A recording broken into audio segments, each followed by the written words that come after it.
छायाएं खुद ब खुद हिलने लगीं और अचानक सबके सामने एक दृश्य उभरा।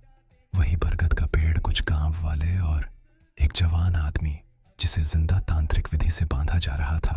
वो आदमी चीख रहा था, मैं वापस आऊंगा। गौरव की आंखों से काला खून बहने लगा। तुम सबने मुझे कैद किया, अब मैं तुम सबको उसी अंधेरे में ले जाऊंगा। अघोरी बाबा पीछे हट गया।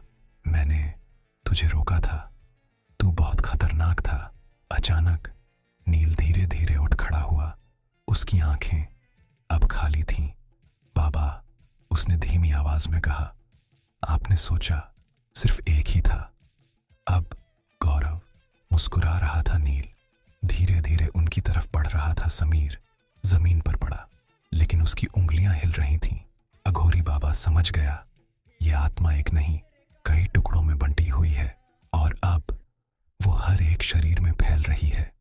ये आत्मा नहीं है, बाबा बुदबुदाया, ये एक श्राप है जो जिसको छूता है उसे अपने जैसा बना देता है। बाबा ने जल्दी से एक पुरानी किताब निकाली। उसमें एक आखिरी उपाय लिखा था। अगर मूल आत्मा को वापस उसी बरगद में बांध दिया जाए तो ये खेल खत्म हो सकता है, लेकिन उसके लिए किसी एक को बलि देना पड़ेगा। हम में से कोई एक। आर्यन की आवाज कांप रही थी, मरना होगा। गौरव जोर से हंस पड़ा। अब फैसला तुम करोगे या मैं?